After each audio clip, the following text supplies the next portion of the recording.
ಎಲ್ಲರಿಗೂ ನಮಸ್ಕಾರ. Welcome back to GLT's easy English course.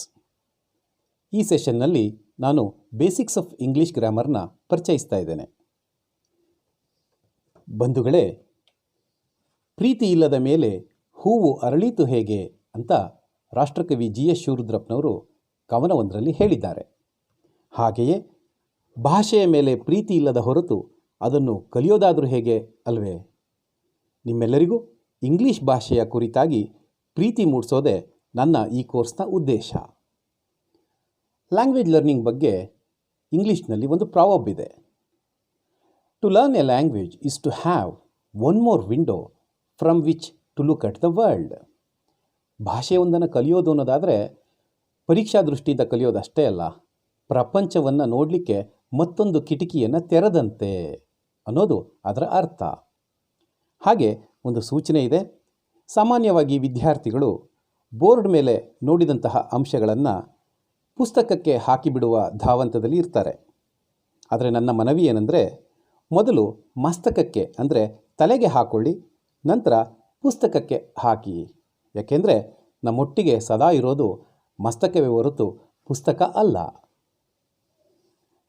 Grammar ಬಗ್ಗೆ ತಿಳ್ಕೊಳ್ಳೋಣ, ಅದರ ವ್ಯಾಖ್ಯಾನವನ್ನು ತಿಳಿಯೋಣ. ಗ್ರಾಮರ್ ಅಂದರೆ ಏನು? Grammar describes the structure of a language. It is a set of rules. It varies from time to time and place to place. Grammar ಅಂದರೆ ಅದು ಒಂದು ಭಾಷೆಯ ರಚನೆಯನ್ನು ತಿಳಿಸುತ್ತೆ. ಅದು ಹಲವಾರು ನಿಯಮಗಳ ಗುಚ್ಛ. ಸಮಯದಿಂದ ಸಮಯಕ್ಕೆ, ಸ್ಥಳದಿಂದ ಸ್ಥಳಕ್ಕೆ ಬದಲಾಗ್ತಾ ಹೋಗ್ತಾ ಇರುತ್ತೆ ಗ್ರಾಮರ್. ಹೇಗೆ ಅನ್ನೋದಾದರೆ, ಶೇಕ್ಸ್ಪಿಯರ್ ಕಾಲದಲ್ಲಿ ಇದ್ದಂತಹ ಗ್ರಾಮರ್ ಈಗ 21ನೇ ಶತಮಾನದಲ್ಲಿ ಇಲ್ಲ, ಬದಲಾಗಿದೆ. ಹಾಗೆ ಅಮೇರಿಕಾದಲ್ಲಿ ಬಳಸುವಂತಹ ಗ್ರಾಮರ್ಗೂ ಬ್ರಿಟನ್ನಲ್ಲಿ ಬಳಸುವಂತಹ ಗ್ರಾಮರ್ಗೂ ಆಫ್ರಿಕಾದಲ್ಲಿ ಬಳಸುವ ಗ್ರಾಮರ್ಗೂ ಬಹಳ ವ್ಯತ್ಯಾಸಗಳನ್ನು ಗಮನಿಸಬಹುದು. ಬ್ರಿಟಿಷ್ ಇಂಗ್ಲೀಷನ್ನು ಅನುಸರಿಸುವಂತಹ ನಾವು ನನಗೇನು ತಿಳಿದಿಲ್ಲ ಅನ್ನೋದನ್ನು ಐ ಡೋಂಟ್ ನೋ ಎನಿಥಿಂಗ್ ಅಂತ ಹೇಳ್ತೀವಿ. ಆದರೆ ನೀವು ಆಫ್ರಿಕಾದಲ್ಲಿ ಏನಂತ ಹೇಳ್ತಾರೆ ಅನ್ನೋದಾದರೆ ಐ ಡೋಂಟ್ ನೋ ನಥಿಂಗ್ ಅನ್ನೋದನ್ನು ಅವರು ಹೇಳ್ತಾರೆ. ಹೀಗೆ ಸ್ಥಳದಿಂದ ಸ್ಥಳಕ್ಕೂ ಗ್ರಾಮರ್ ಬದಲಾಗ್ತಾ ಹೋಗುತ್ತೆ. ಇಂಗ್ಲೀಷ್ ಗ್ರಾಮರ್ನ ಪಿತಾಮಹ ಯಾರು ಅನ್ನೋದಾದರೆ Lindley Murray. Lindley Murray is the father of English grammar. ಗ್ರಾಮರ್ನಲ್ಲಿ ಒಂದೇ ವಿಧ ಇದೆಯಾ? ಇಲ್ಲ, ಹಲವಾರು ಥರದ ಗ್ರಾಮರ್ಗಳು ಇಂಗ್ಲೀಷ್ನಲ್ಲಿದೆ. ಉದಾಹರಣೆಗೆ ನಾನು 4-5 ಇಲ್ಲಿ ಉಲ್ಲೇಖಿಸಿದ್ದೀನಿ. Prescriptive grammar, descriptive grammar, functional grammar, transformational grammar, cognitive grammar, ಹೀಗೆ ಹಲವಾರು ಥರದ ಗ್ರಾಮರ್ಗಳು ಇದೆ. ಇಲ್ಲಿ ಲರ್ನರ್ ಫ್ರೆಂಡ್ಲಿ ಗ್ರಾಮರ್ ಆಗಿ ನಾನು ಫಂಕ್ಷನಲ್ ಗ್ರಾಮರ್ ಅಡಿಯಲ್ಲಿ ವ್ಯಾಕರಣವನ್ನು ಕಲಿಸೋ ಪ್ರಯತ್ನ ಮಾಡ್ತಾ ಇದ್ದೀನಿ. Wren and Martin high school English grammar and composition ಅನ್ನೋದು the Bible of English grammar ಅಂತ ಕನ್ಸಿಡರ್ ಮಾಡ್ತಾರೆ. ಅಂದ ಮಾತ್ರಕ್ಕೆ ಆ ಪುಸ್ತಕವನ್ನು ಕೊಂಡಾಕ್ಷಣ ಗ್ರಾಮರೆಲ್ಲ ಬಂದ್ಬಿಡುತ್ತಾ? ಇಲ್ಲ, ನಿರಂತರ ಅಭ್ಯಾಸ ಅಧ್ಯಯನದಿಂದ ಮಾತ್ರ ನಾವು ಗ್ರಾಮರನ್ನು ಕಲ್ತ್ಕೋಬಹುದಾಗಿದೆ. ಈಗಾಗಲೇ ಹೇಳಿದಾಗೆ ಬ್ರಿಟಿಷ್ ಇಂಗ್ಲೀಷ್ಗೂ ಅಮೇರಿಕನ್ ಇಂಗ್ಲೀಷ್ಗೂ ಸಾಕಷ್ಟು ವ್ಯತ್ಯಾಸಗಳನ್ನು ಗಮನಿಸಬಹುದು. ಅದು ಸ್ಪೆಲ್ಲಿಂಗ್ನಲ್ಲಿರ್ಬೋದು, ಪದಗಳಲ್ಲಿರಬಹುದು. ಮೊದಲನೇದಾಗಿ ಸ್ಪೆಲ್ಲಿಂಗ್ ವಿಚಾರಕ್ಕೆ ಬರೋಣ. ಇಲ್ಲಿ ಬಿಹೇವಿಯರ್ ಅನ್ನೋ ಪದ ಬರಿಬೇಕಾದ್ರೆ BEHAVIOUR ಅಂತ ನಾವು ಬ್ರಿಟಿಷ್ ಇಂಗ್ಲೀಷಲ್ಲಿ ಬರಿತೀವಿ. ಆದರೆ ಅಮೇರಿಕನ್ ಇಂಗ್ಲೀಷಲ್ಲಿ BEHAVIOR. ಇದನ್ನ ಎಲ್ಲಿ ಗಮನಿಸ್ತೀರಿ ನೀವು? ಕಂಪ್ಯೂಟರ್ನಲ್ಲಿ ನೀವು ಟೈಪ್ ಮಾಡಬೇಕಾದ್ರೆ ಬ್ರಿಟಿಷ್ ಇಂಗ್ಲೀಷನ್ನು ಟೈಪ್ ಮಾಡಿದ್ರೂ ಸಹ ಅದು ಅಮೇರಿಕನ್ ಇಂಗ್ಲೀಷನ್ನು ತಗೊಳುತ್ತೆ. ಕಂಪ್ಯೂಟರ್ನ ಪ್ರಭಾವದಲ್ಲಿ ಬೇಕಾದಷ್ಟು ಸ್ಪೆಲ್ಲಿಂಗ್ ಕನ್ಫ್ಯೂಷನ್ ನಮ್ಗೆ ಆಗ್ತಾ ಇದೆ. ನಾವು ಬ್ರಿಟಿಷ್ ಇಂಗ್ಲೀಷ್ ಫಾಲೋ ಮಾಡ್ತಾ ಇರೋದ್ರಿಂದ ಆ ಸ್ಪೆಲ್ಲಿಂಗ್ ಎಲ್ಲ ಹೊಸದಾಗಿ ಕಾಣ್ತಾ ಇರುತ್ತೆ. ಇಲ್ಲಿ ಸಾಕಷ್ಟು ಉದಾಹರಣೆಗಳನ್ನ ಕೊಟ್ಟಿದ್ದೀನಿ. Colour, honour, analyse, minimise, organise ಇತ್ಯಾದಿ. ಸ್ಪೆಲ್ಲಿಂಗ್ ಅಷ್ಟೇ ಅಲ್ಲ, ಪದಗಳಲ್ಲೂ ಸಹ ಭಿನ್ನತೆಗಳನ್ನು ಗಮನಿಸಬಹುದು. ಬ್ರಿಟಿಷ್ ಇಂಗ್ಲೀಷ್ನಲ್ಲಿ ಫ್ಲ್ಯಾಟ್ ಅಂತ ಕರೆದ್ರೆ ಅಮೇರಿಕನ್ಸು ಅಪಾರ್ಟ್ಮೆಂಟ್ ಅಂತ ಕರೀತಾರೆ. ಬ್ರಿಟಿಷರು ಬಿಸ್ಕತ್ ಅಂತ ಕರೆದ್ರೆ ಅಮೇರಿಕನ್ಸ್ ಕುಕಿ ಅಂತ ಕರೀತಾರೆ. ಇಲ್ಲಿ ಟ್ರೌಸರ್ಸ್ ಇದ್ದಿದ್ದು ಅಲ್ಲಿ ಪ್ಯಾಂಟ್ಸ್ ಆಗುತ್ತೆ, ಲಿಫ್ಟ್ ಇದ್ದಿದ್ದು ಎಲಿವೇಟರ್ ಆಗುತ್ತೆ, ಲಾರಿ ಇದ್ದಿದ್ದು ಟ್ರಕ್ ಆಗುತ್ತೆ, ರಬ್ಬರ್ ಇದ್ದಿದ್ದು ಎರೇಸರ್ ಆಗುತ್ತೆ. ಹೀಗೆ ನೂರಾರು ಪದಗಳಲ್ಲಿ ಭಿನ್ನತೆಯನ್ನು ನಾವು ಗಮನಿಸ್ತಾ ಹೋಗ್ಬೋದು. ನಿಮಗೆ ಸ್ಥೂಲವಾಗಿ ಪರಿಚಯ ಮಾಡಿಸ್ಲಿಕ್ಕೆ ಇಲ್ಲಿ ಕೆಲವು ಉದಾಹರಣೆಗಳನ್ನು ಕೊಟ್ಟಿದ್ದೇನೆ. ಇನ್ನು ಆಲ್ಫಾಬೆಟ್ ವಿಚಾರಕ್ಕೆ ಬರೋದಾದರೆ ಇಂಗ್ಲೀಷ್ನಲ್ಲಿ 26 ಅಕ್ಷರಗಳಿದ್ದಾವೆ. There are 26 letters in English alphabet. ಈ ತೆರೆ ಮೇಲೆ ತಾವು 2 ಬಗೆಯ ಲೆಟರ್ಸನ್ನು ಗಮನಿಸ್ತೀರಿ. ಕ್ಯಾಪಿಟಲ್ ಲೆಟರ್ಸ್ ಅಂತ ಕರಿತೀವಿ, ಸ್ಮಾಲ್ ಲೆಟರ್ಸ್ ಅಂತ ಕರಿತೀವಿ. ಬರವಣಿಗೆಗೆ ಅನುಕೂಲ ಆಗಲಿಕ್ಕೋಸ್ಕರ ಸ್ಮಾಲ್ ಲೆಟರ್ಸನ್ನು ಕಂಡುಹಿಡ್ಕೊಂಡಿದ್ದಾರೆ. ಇದನ್ನು ಕನ್ನಡ ಅಕ್ಷರಮಾಲೆಯಲ್ಲಿ ನಾವು ಗಮನಿಸೋದಿಲ್ಲ, ಯಾಕೆಂದರೆ ಅಲ್ಲಿ ಇಲ್ಲ. ಕ್ಯಾಪಿಟಲ್ ಲೆಟರ್ಸನ್ನು ಅಪ್ಪರ್ ಕೇಸ್ ಅಂತಲೂ ಸಹ ಕರೀತಾರೆ, ಸ್ಮಾಲ್ ಲೆಟರ್ಸನ್ನು ಲೋಯರ್ ಕೇಸ್ ಅಂತಲೂ ಸಹ ಕರೀತಾರೆ. ಅಷ್ಟೇ ಅಲ್ಲ, ಕ್ಯಾಪಿಟಲ್ ಲೆಟರ್ಸ್ನ ಮಜುಸ್ಕೂಲ್ ಅಂತಲೂ, ಸ್ಮಾಲ್ ಲೆಟರ್ಸನ್ನು ಮಿನಿಸ್ಕೂಲ್ ಅಂತಲೂ ಕರೀತಾರೆ. ಇನ್ನು ಆಲ್ಫಾಬೆಟ್ ವರ್ಗೀಕರಣವನ್ನು ನೋಡೋಣ. ಹೇಗೆ ಕನ್ನಡ ಅಕ್ಷರಮಾಲೆಯಲ್ಲಿ ಸ್ವರಗಳು, ವ್ಯಂಜನಗಳು, ಯೋಗವಾಹಕಗಳು ಅಂತ ಹೇಳಿ ವರ್ಗೀಕರಿಸ್ತೀವೋ, ಇಂಗ್ಲೀಷಿನ 26 ಅಕ್ಷರಗಳನ್ನು ವವಲ್ಸ್ ಮತ್ತು ಕನ್ಸೊನೆಂಟ್ಸ್ ಅಂತ ಹೇಳಿ ವರ್ಗೀಕರಿಸಲಾಗುತ್ತೆ. The division is based on articulation and sounds. ಉಚ್ಚಾರಣೆಯ ಆಧಾರದ ಮೇಲೆ ವರ್ಗೀಕರಣ ಆಗುತ್ತೆ. ಇಲ್ಲಿ A, E, I, O, U ಈ 5 ಅಕ್ಷರಗಳನ್ನು ವೋವಲ್ಸ್ ಅಂತ ಕರೀತಾರೆ. ಇನ್ನು ಉಳಿದ 21 ಅಕ್ಷರಗಳು ಕನ್ಸೊನೆಂಟ್ಸ್ ಆಗುತ್ತೆ. ಯಾವ ಆಧಾರದ ಮೇಲೆ ಅಂದರೆ ಈಗಾಗಲೇ ಹೇಳಿದಾಗೆ ಉಚ್ಚಾರಣೆಯ ಆಧಾರದ ಮೇಲೆ. A, E, I, O, U ಇವು ಸ್ವತಂತ್ರವಾಗಿ ಯಾವುದೇ ಅಡೆತಡೆ ಇಲ್ಲದೆ ಉಚ್ಚಾರಣೆ ಆಗುತ್ತೆ, ಹಾಗಾಗಿ ವೋವಲ್ಸ್ ಅನ್ಸ್ಕೊಳ್ಳುತ್ತೆ. ಇನ್ನು ಕನ್ಸೊನೆಂಟ್ಸ್ ವಿಚಾರಕ್ಕೆ ಬರೋದಾದರೆ ಉದಾಹರಣೆಗೆ B, C, D, K, L ಯಾವುದಾದ್ರು ಆಗ್ಬೋದು, ಝೆಡ್, ಇಲ್ಲಿವರೆಗೆ ಯಾವ 21 ಅಕ್ಷರಗಳು ಸಹ ಉಚ್ಚಾರಣೆ ಆಗಬೇಕಾದ್ರೆ ಎಡರು ತೊಡರುಗಳನ್ನು ಎದುರಿಸುತ್ತೆ. ಹಾಗಾಗಿ ಅವುಗಳು ಕಾನ್ಸೊನೆಂಟ್ಸ್ ಗ್ರೂಪ್ಗೆ ಬರುತ್ತೆ. ಇನ್ನು ವರ್ಡ್ ಮತ್ತು ಸೆಂಟೆನ್ಸ್ ಬಗ್ಗೆ ಪರಿಚಯ ಮಾಡ್ಕೊಳ್ಳೋಣ. ವರ್ಡ್ ಅಂದರೆ ಏನು? Group of letters which gives some meaning. ಅಕ್ಷರಗಳ ಒಂದು ಗುಂಪು ಏನಾದರೂ ಒಂದು ಅರ್ಥ ಕೊಟ್ಟರೆ ಅದನ್ನು ವರ್ಡ್ ಅಂತ ಕರಿತೀವಿ, ಕನ್ನಡದಲ್ಲಿ ಪದ. ಇಲ್ಲಿ ಉದಾಹರಣೆಗೆ TMA ಅಂತ ಅದು ಗ್ರೂಪ್ ಆಫ್ ಲೆಟರ್ಸೇ, ಆದರೆ ಯಾವುದೇ ಅರ್ಥ ಕೊಡದೇ ಇರೋದ್ರಿಂದ ಅದು ವರ್ಡ್ ಆಗೋದಿಲ್ಲ. ಅದನ್ನು ಹಿಂದೆ ಮುಂದೆ ಮಾಡಿ ಬರೆದಾಗ MAT ಅಂತ ಆಗುತ್ತೆ, ಅದು ಪದ ಅನ್ಸ್ಕೊಳ್ಳುತ್ತೆ, ಯಾಕೆಂದರೆ ಅದರಲ್ಲೊಂದು ಅರ್ಥ ಇದೆ. ಹಾಗೆ ಸೆಂಟೆನ್ಸ್ ವಿಚಾರಕ್ಕೆ ಬರೋದಾದರೆ group of words which gives full meaning. ಈ ಪದಗಳ ಒಂದು ಗುಂಪು ಪೂರ್ಣ ಅರ್ಥವನ್ನು ಕೊಡೋದಾದರೆ ಅದನ್ನು ವಾಕ್ಯ, ಸೆಂಟೆನ್ಸ್ ಅಂತ ನಾವು ಕರಿತೀವಿ. ಉದಾಹರಣೆಗೆ the sun rises in the east. ಸಾಕಷ್ಟು ಈ ಥರದ ವಾಕ್ಯಗಳನ್ನು ನಾವು ನೋಡಬಹುದು. ವಾಕ್ಯಗಳಲ್ಲಿ ಎಷ್ಟು ವಿಧ ಇದ್ದಾವೆ ಅನ್ನೋದಾದರೆ there are 4 kinds of sentences. First one is assertive sentence, second one is interrogative sentence, third one is imperative sentence, fourth one is exclamatory sentence. First one assertive sentence ಅಂದರೆ ಏನು? A sentence which makes a statement or declaration. ಒಂದು ವಾಕ್ಯ ಒಂದು ಹೇಳಿಕೆಯನ್ನು ಹೊಂದಿರೋದಾದರೆ ಅದನ್ನು assertive sentence ಅಂತ ಕರಿತೀವಿ. Then second one interrogative sentence ಅಂದರೆ ಏನು? A sentence from which the question arises.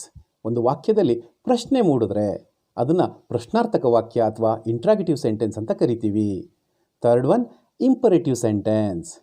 Sentences through which requests and commands are expressed.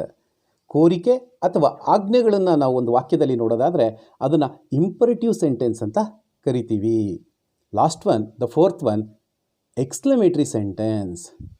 Sentences which expresses sudden feelings of joy, sorrow, surprise and wonder or fear. ಅಲ್ಲಿ ಸಂತೋಷ ಇರ್ಬೋದು, ದುಃಖ ಇರ್ಬೋದು, ಆಶ್ಚರ್ಯ ಇರ್ಬೋದು, ಭಯ ಇರ್ಬೋದು. ಇದನ್ನು ಒಂದು ವಾಕ್ಯದಲ್ಲಿ ನೋಡೋದಾದರೆ ಅದನ್ನು ಎಕ್ಸ್ಕ್ಲಮೇಟರಿ ಸೆಂಟೆನ್ಸ್ ಗುಂಪಿಗೆ ಸೇರಿಸ್ತೀವಿ. ಒಂದಷ್ಟು ಉದಾಹರಣೆಗಳನ್ನು ನೋಡೋಣ. Trump is the president of USA. ಇದೊಂದು ಹೇಳಿಕೆ, ಆದ್ದರಿಂದ ಅಸರ್ಟಿವ್ ಸೆಂಟೆನ್ಸ್ ಆಗುತ್ತೆ. Sunita is a very good singer. ಇದು ಅಷ್ಟೇ ಒಂದು ಹೇಳಿಕೆ, ಅಸರ್ಟಿವ್ ಸೆಂಟೆನ್ಸ್ ಅನ್ಸ್ಕೊಳ್ಳುತ್ತೆ. Where are you going? ಇಲ್ಲಿ ಪ್ರಶ್ನೆ ಇದೆ, ಹಾಗಾಗಿ ಇದು interrogative sentence. Who is the principal of your college? ಇಲ್ಲೂ ಅಷ್ಟೇ ಪ್ರಶ್ನೆ ಇದೆ, ಹಾಗಾಗಿ ಇಂಟ್ರಾಗೇಟಿವ್ ಸೆಂಟೆನ್ಸ್ ಆಗುತ್ತೆ. Please give me your pen. ಇಲ್ಲಿ ಒಂದು ಕೋರಿಕೆ ಇದೆ, ಹಾಗಾಗಿ ಇದು imperative sentence. Don't disturb me. Get out of my room. ಇಲ್ಲಿ ಒಂದು ಆಜ್ಞೆ ಇದೆ, ಹಾಗಾಗಿ ಇದು ಇಂಪರೇಟಿವ್ ಸೆಂಟೆನ್ಸ್ ಅನ್ಸ್ಕೊಳ್ಳುತ್ತೆ. Alas she lost her child.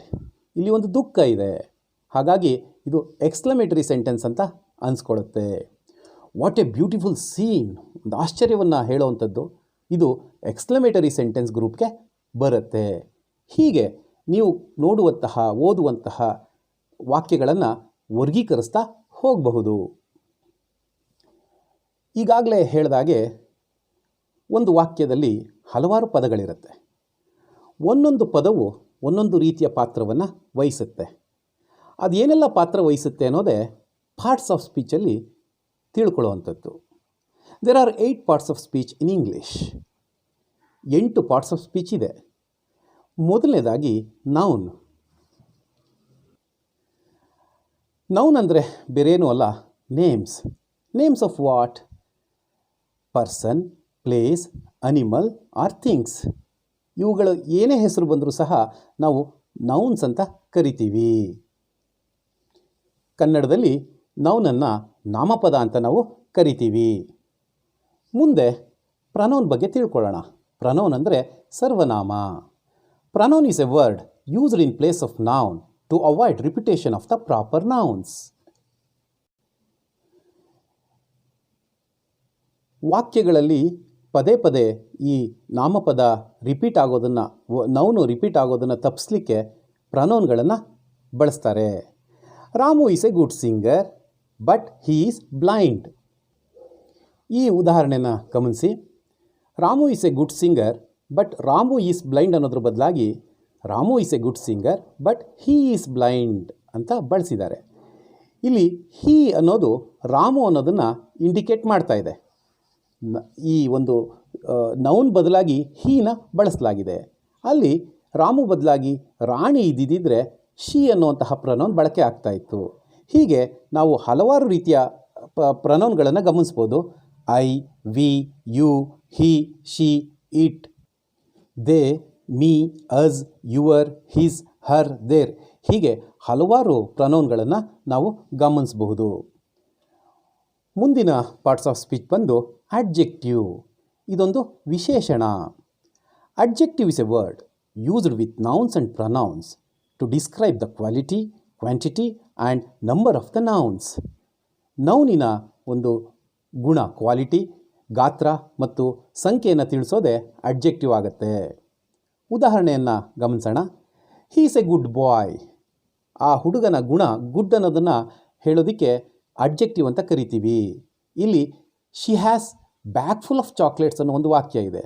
Bag full ಅನ್ನೋದು ಒಂದು ಗಾತ್ರ, ಹಾಗಾಗಿ ಅದು ಅಡ್ಜೆಕ್ಟಿವ್ ಆಗುತ್ತೆ. The principal has 5 pens.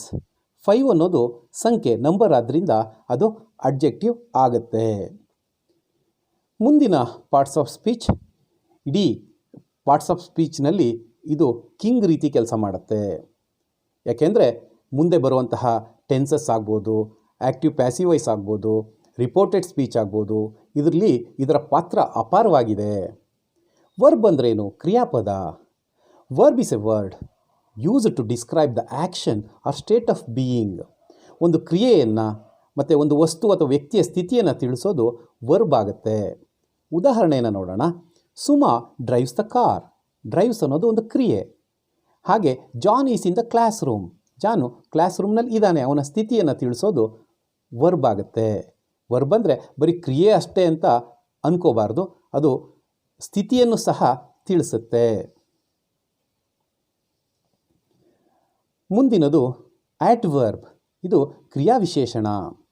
Adverb adds something to the meaning of a verb, adjective or adverb. ವರ್ಬ್ಗೆ, ಅಡ್ಜೆಕ್ಟಿವ್ಗೆ ಅಥವಾ ಅಡ್ವರ್ಬ್ಗೆ ಮತ್ತೊಂದು ಅಡ್ವರ್ಬ್ ಆಗಿ ಇದು ಕೆಲಸ ಮಾಡುತ್ತೆ, ಸ್ವಲ್ಪ ಅರ್ಥವನ್ನು ಸೇರಿಸುತ್ತೆ. Smita sings sweetly. ಸ್ಮಿತಾ ಹಾಡ್ತಾಳೆ. ಹಾಡ್ತಾಳೆ ಅನ್ನೋದು ವರ್ಬು. ಹೇಗೆ ಆಡ್ತಾಳೆ? ಸ್ವೀಟಾಗಿ ಆಡ್ತಾಳೆ. ಅದನ್ನು ಹೇಳೋದು ಅಡ್ವರ್ಬ್. ಅದನ್ನು ಅಡ್ವರ್ಬ್ ಅಂತ ಕರಿತೀವಿ. Peacock is very beautiful. ಇಲ್ಲಿ ಬ್ಯೂಟಿಫುಲ್ ಅನ್ನೋದು ಅಡ್ಜೆಕ್ಟಿವ್, ವೆರಿ ಅನ್ನೋದು ಅಡ್ವರ್ಬ್ ಆಗಿ ಕೆಲಸ ಮಾಡುತ್ತೆ. Kiran drives very slowly. Slowly ಅನ್ನೋದೇ ಒಂದು ಅಡ್ವರ್ಬು, ಅದಕ್ಕೆ ವೆರಿ ಅನ್ನೋದು ಮತ್ತೊಂದು ಅಡ್ವರ್ಬ್ ಸೇರಿದೆ. ಹಾಗಾಗಿ ಅಡ್ವರ್ಬು ಈ ವರ್ಬು, ಅಡ್ಜೆಕ್ಟಿವ್, ಅಡ್ವರ್ಬ್ಗೆ ಸ್ವಲ್ಪ ಅರ್ಥವನ್ನು ಸೇರಿಸಿ ಹೇಳುತ್ತೆ. ಮುಂದಿನ ಪಾರ್ಟ್ಸ್ ಆಫ್ ಸ್ಪೀಚ್ ಬಂದು preposition. Preposition shows the relationship between one noun or pronoun to another noun, noun to adjective, noun to verb. ಒಂದು ನೌನಿಂದ ಮತ್ತೊಂದು ನೌನಿಗೆ ಸಂಬಂಧವನ್ನು ಹೇಳುವಂಥದ್ದು, ನೌನಿಂದ ಅಡ್ಜೆಕ್ಟಿವ್ನ ಸಂಬಂಧ ಹೇಳುವಂಥದ್ದು, ನೌನ್ ಮತ್ತು ಕ್ರಿಯಾಪದ ಅಥವಾ ವರ್ಬ್ನ ಸಂಬಂಧ ಹೇಳುವಂಥದ್ದು ಪ್ರಿಪೊಸಿಷನ್ ಆಗುತ್ತೆ.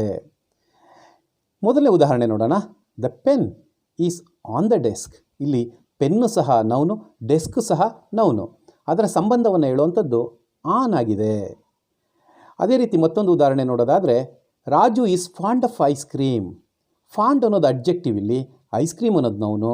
ಅದರ ಸಂಬಂಧವನ್ನು ಹೇಳುವಂಥದ್ದು ಆಫ್ ಅನ್ನುವಂತಹ ಪ್ರಿಪೊಸಿಷನ್. ಕೊನೆಯದು ನೌನಿಂದ ವರ್ಬ್ಗೆ ಸಂಬಂಧವನ್ನು ಹೇಳುವಂಥದ್ದು the cat jumped of the chair.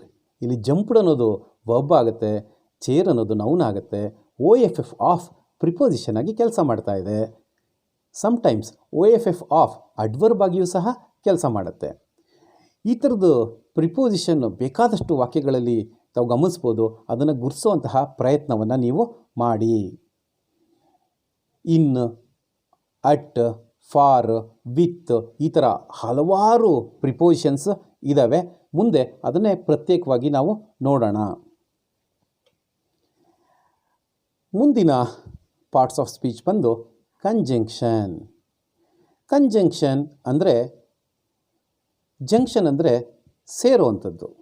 Conjunction joins or connects words, group of words or sentences. ಪದಗಳನ್ನು, ಪದಗಳ ಗುಂಪುಗಳನ್ನು ಹಾಗೂ ವಾಕ್ಯಗಳನ್ನು ಸೇರಿಸುವಂಥದ್ದು ಕಂಜಂಕ್ಷನ್. ಉದಾಹರಣೆಗೆ ಬ್ರೈಡ್ ಆ್ಯಂಡ್ ಬ್ರೈಡ್ ಗ್ರೂಮ್. ಇಲ್ಲಿ ಎರಡು ಪದಗಳಿದ್ದಾವೆ, ಬ್ರೈಡ್ ಆ್ಯಂಡ್ ಬ್ರೈಡ್ ಗ್ರೂಮ್. ಅದನ್ನು ಸೇರಿಸುವಂಥದ್ದು ಕಂಜಂಕ್ಷನ್ ಆದಂತಹ ಆ್ಯಂಡ್.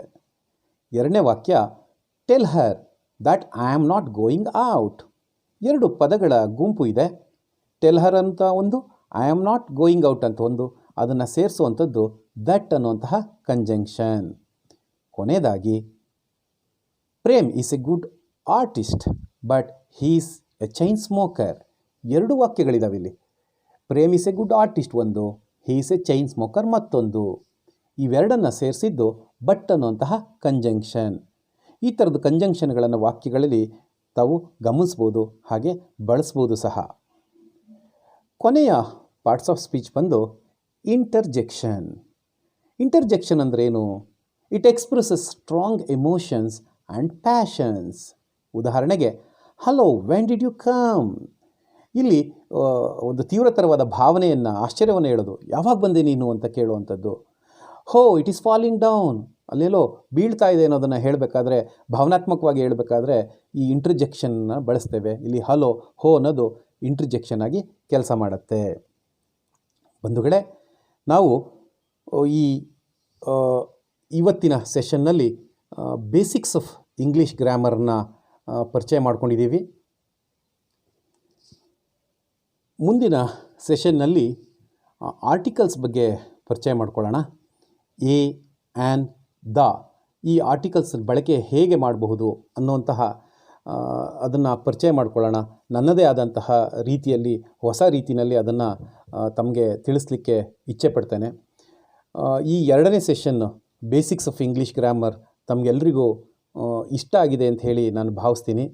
ಏನಾದರೂ ಪ್ರಶ್ನೆಗಳಿದ್ದರೆ ನೀವು ವಾಟ್ಸಪ್ ಮುಖಾಂತರ ನನಗೆ ಕಳಿಸ್ಬೋದಾಗಿದೆ. ನನ್ನ ಫೋನ್ ನಂಬರ್ನ ಅಲ್ಲಿ ನಾನು ನಮೂದಿಸಿದ್ದೇನೆ. 9686677284 ನನ್ನ ಫೋನ್ ನಂಬರ್ ಆಗಿದೆ, ವಾಟ್ಸಪ್ ನಂಬರ್ ಆಗಿದೆ. ನಿಮ್ಮ ಪ್ರಶ್ನೆಗಳಿದ್ದರೆ ಅದನ್ನು ಕಳಿಸಬಹುದು. ಹಾಗೆ ಮೊದಲನೇ ಸೆಷನ್ಗೆ ಒಳ್ಳೆಯ ರೀತಿಯ ಪ್ರತಿಕ್ರಿಯೆ ಸಿಕ್ಕಿದೆ. ಸುಮಾರು 2000ಕ್ಕೂ ಹೆಚ್ಚು ವ್ಯೂವರ್ಸ್ ಆಗಿದ್ದಾರೆ, 400ಕ್ಕೂ ಹೆಚ್ಚು ಜನ ಸಬ್ಸ್ಕ್ರೈಬ್ ಆಗಿದ್ದಾರೆ. ನಿಮಗೆ ಮುಂದಿನ ತರಗತಿಗಳ ಸೆಷನ್ನ ಅಪ್ಡೇಟ್ಸ್ ಬೇಕು ಅಂದರೆ ಸಬ್ಸ್ಕ್ರೈಬ್ ಆದರೆ ನಿಮಗೆ ನೋಟಿಫಿಕೇಷನ್ ಸಿಗುತ್ತೆ. ಹಾಗಾಗಿ ತಾವೆಲ್ಲ ಸಬ್ಸ್ಕ್ರೈಬ್ ಆಗ್ತೀರಿ ಅಂತ ಹೇಳಿ ನಂಬಿದ್ದೇನೆ. ಇವತ್ತಿನ ಸೆಷನನ್ನು ಇಲ್ಲಿಗೆ ಮುಗಿಸೋಣ. ಇದು ಕಷ್ಟಪಟ್ಟು ಕಲಿಯುವಂತಹ ಭಾಷೆ ಅಲ್ಲ, ಇಷ್ಟಪಟ್ಟು ಕಲಿಯುವಂತಹ ಭಾಷೆ. ತಮಗೆಲ್ಲರಿಗೂ ಇಷ್ಟ ಆಗೇ ಆಗುತ್ತೆ ಅಂತ ನನಗೆ ನಂಬಿಕೆ ಇದೆ. ಇವತ್ತಿನ ಸೆಷನನ್ನು ಇಲ್ಲಿಗೆ ಮುಗಿಸೋಣ. ಎಲ್ರಿಗೂ ಶುಭವಾಗಲಿ. ನಮಸ್ಕಾರ.